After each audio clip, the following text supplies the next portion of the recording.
Hello viewers, কেমন আছেন সবাই? নিশ্চয়ই ভালো। আজকে আমরা আপনাদেরকে দেখাবো কিভাবে লাইটিং ডিসপ্লে বোর্ড তৈরি করতে হয়। এইরকম আপনারা যে কোনো নামের লাইটিং ডিসপ্লে বোর্ড তৈরি করতে পারেন আপনার বাসায় বসে। তাহলে চলুন ভিডিওটি শুরু করা যাক। ওই ইন্ট্রো লাগা।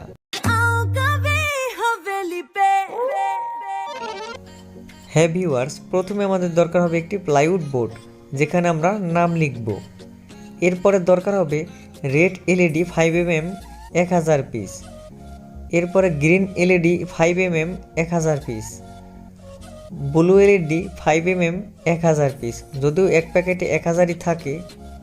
এরপর একটা লকার মেশিন দরকার হবে, যার নাম রানিং লাইট কন্ট্রোলার একটা সার্কিট।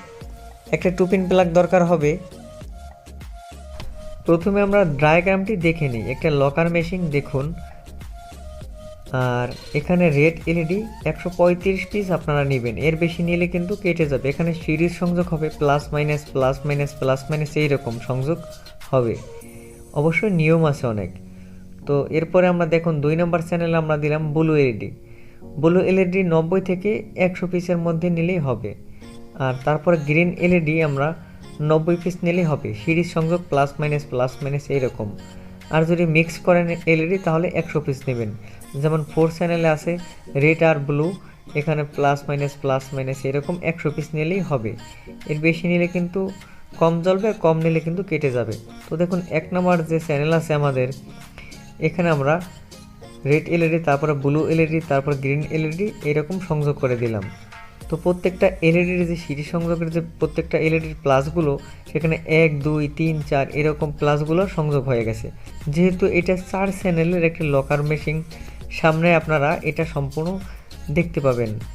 তো অবশ্যই একটা ডায়াগ্রামটি দেখুন, একটা সুইচ, একটা ভেরিয়েবল আছে যেটা দিয়ে স্পিড বাড়ায় কমায়। তো এই দেখুন এক কর্নারে প্রথমে আমাদের আছে 1 2 3 4 এরকম, আর একটা নিউট্রাল মানে প্রত্যেকটা বাতির মাইনাস একবারে নিউট্রালের সাথে সংযোগ হবে। দেখুন সব বাতি, যত বাতি আছে সবগুলোর মাইনাস নিউট্রালের সাথে সংযোগ হয়, 2 পিন প্লাগে সংযোগ হয়েছে। আর আমাদের যে প্লাস, এটা ফেজ লাইনটা এই বোর্ডের একদম কর্নারে ফেজে লাগবে। আর একটা সুইচ আছে। এইরকমই আমাদের লকার মেশিন। তো 1 2 3 4 সিরিয়ালভাবে আপনারা দিবেন, তাহলে সিরিয়ালভাবে নামগুলো সুন্দরভাবে ডিসপ্লেতে শো করবে। তো এরপরে আমাদের লাগবে যে এলইডিগুলো আমরা নিব, অবশ্যই প্রত্যেকটা এলইডি আমরা ভালোভাবে ব্যাটারি দিয়ে পরিমাপ করে নিব। কারণ 2-1টা বাতি যদি কাটা থাকে তাহলে পরবর্তীতে অনেক সমস্যায় পড়তে হয়। এর জন্য প্রত্যেকটা বাতি চেক করে নেবেন, তাহলে আসলে ভালো হয়। দেখুন আমরা একটা বোর্ডে সুন্দর করে মহান বিজয় দিবস একটা বোর্ডে লিখে নিয়েছি এবং ছিদ্র করে নিয়েছি, যেখানে আমরা এলইডি সংযোগ করব। 2টা করে ছিদ্র করে নিয়েছি। এটা টুইজারের সাহায্যে ছিদ্র করে নেওয়া যায়, যেরকম আপনারা বাংলায় বুঝেন যে শোন, এগুলো দিয়ে আমরা ছিদ্র করে নিয়েছি। এর পরবর্তীতে যে কালারে আপনারা এলইডি সংযোগ করবেন, সেই কালার এলইডি প্লাস মাইনাস এরকম আপনারা সুন্দর করে বসিয়ে দেবেন। কখনো যেন প্লাস এক না হয়ে যায়।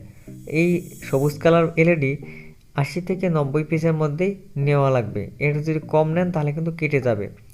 যদি আপনারা মনে করেন যে আমরা বেশি নেই, তাহলে কিন্তু অবশ্যই কম জ্বলবে। তো এর পরবর্তীতে সুন্দর করে আপনারা এরকম সেটিং করবেন। তো যদি ডিসপ্লে বোর্ডে লাইটিংয়ের নামে যদি অক্ষরে লাইট মানে এই বাতিগুলো কম হয়ে যায়, তাহলে অবশ্যই পিছনে এইটা লাগানোর ব্যবস্থা আছে, আপনারা সামনে দেখতে পারবেন।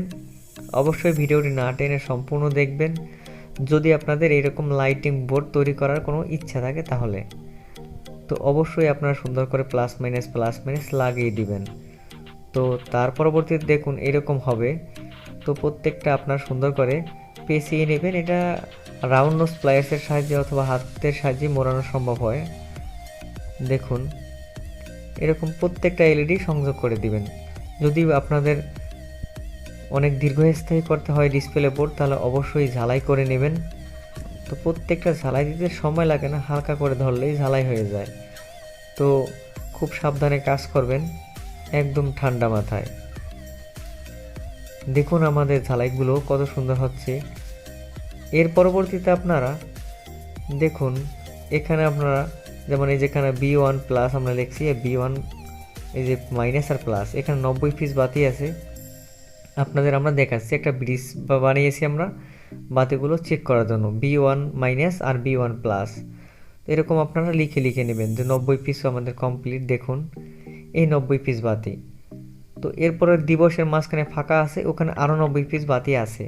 যদি কম হয়ে যায় বাতি তাহলে অবশ্যই পিছনে এরকম লাগিয়ে দিবেন, আর যদি বেশি হয়ে যায় তাহলে অবশ্যই এরকম আবার এক সারি বাতি নেবেন, আবার লাগিয়ে দিবেন। যেমন 1 2 3 4 চ্যানেল আছে, সিরিয়াল বাই যেরকম হিসেব নিকেশ করে যতগুলো সম্ভব আপনারা লাগাতে পারেন, সমস্যা নয়। এখানে প্রায় 50 থেকে 60,000 পিস বাতি লাগানো সম্ভব হয় ওই লকার মেশিনে। এটা বিয়েবাড়িতে যে আপনারা যে বিভিন্ন ডেকোরেশন যে দৌড়াদৌড়ি করে লাইট, ওইটাই এই লকার মেশিন। তো অবশ্যই এই যে রানিং লাইটস কন্ট্রোলার, এই আমাদের লকার মেশিন। দেখুন এখানে 1 2 3 4 চারটে কালার বাতি আছে, মানে চারটা বাতি আছে। এখানে যেরকম সংযোগ ওরকম পিছনেও এরকম 1 2 3 4 বাতির কানেকশন আছে। এখানে একটা সুইচ আছে, সুইচের টিপ দিলে আপনারা বাতি একদিক থেকে আরেক দিকে উল্টাভাবে দৌড়াদৌড়ি করবে, আর যদি সুইচ অফ করা থাকে তাহলে একদিকে দৌড়াদৌড়ি করবে। আর ওই ভেরিয়েবল যে ঘুরানি দেখেন ভলিউম, ওটা স্পিড বাড়ায় কমায়। তো অবশ্যই আপনাদের আমরা কানেকশন দেখিয়ে দিয়েছি, আমাদের ডায়াগ্রামে ছিল। তো এখন আমরা পিছনে আমরা দেখতে পাবো যে কিভাবে সংযোগ করা হয়। দেখুন এখানে কিন্তু সুইচে দুইটা ডিজাইন আছে, তো অন অফ করলে এক এক রকম হবে, অফ করে রাখলে একরকম, অন করে রাখলে আর এক রকম। অনেকটাই পরিবর্তন হচ্ছে। এই লকার মেশিনটা কিনতে এখন বর্তমানে প্রায় 1200-1300 টাকার মতো লাগে। আগে অনেক কম লাগতো, যেরকম 650-700 টাকার মধ্যে হয়ে যেত। তো দেখুন এখানে দুইটা তার কানেকশন করা আছে, যেহেতু আমরা লাইটিং কন্ট্রোল এখনও করি নেই। তো দুইটা তারের মধ্যে দেখুন প্রথমে একটা ফেজ লাইন হয়, এটা ফেজ লাইন, তারপর একটা নিউট্রাল মানে প্রত্যেকটা বাতির মাইনাস লাইন, এখানে সব সংযোগ হবে একসাথে। অবশ্যই উপর থেকে কানেকশন করে নেবেন, বোর্ড থেকে কমন করে একটা তার এখানে নিউট্রালে লাগিয়ে দিবেন। আর এখানে যে চারটা ফাঁকা রয়েছে 1 2 3 4 চারটে যে ফাঁকা, এগুলো আমাদের 1 2 3 4 যে সিরিয়ালে বাতিগুলো দৌড়াদৌড়ি করবে এগুলার কানেকশন, প্রত্যেকটা প্লাস লাইন। আর এই যে হলুদ যে তারটা দেখেন, এটা হচ্ছে আমাদের সবুজটা হচ্ছে আমাদের ফেজ লাইন, এই মানে লাইটিং বক্সটার। আর এই যে হলুদ তারটা হলো সব কিছুর মাইনাস। তো দেখুন আমাদের লাইটিংয়ের আমরা দুইটা বোর্ড কমপ্লিট করেছিলাম, একটা স্বাধীনতা দিবসের বোর্ড, একটা বিজয় দিবসের বোর্ড। তো বিজয় দিবসের বোর্ডটা কিন্তু এখন বর্তমানে 16 ডিসেম্বর চলে এসেছে, এটা আপনাদের জন্য দরকার হবে। আর এটা স্বাধীনতা দিবসের বোর্ড, এটা পরবর্তীতে আপনাদের কাজে লাগবে। তো এখানে অনেক ধরনের খেলা আছে, বিভিন্ন ধরনের উল্টাপাল্টা দৌড়াদৌড়ি আছে, যেটা আস্তে আস্তে অনেক সময় যদি অপেক্ষা করেন তাহলে দেখতে পাবেন। যদি ভিডিওটি ভালো লাগে থাকে তাহলে একটি লাইক দিন আর শেয়ার করুন বন্ধুদের সাথে। এখন আমাদের চ্যানেলটি সাবস্ক্রাইব না করে থাকলে অবশ্যই সাবস্ক্রাইব করে দেবেন। ধন্যবাদ সবাই।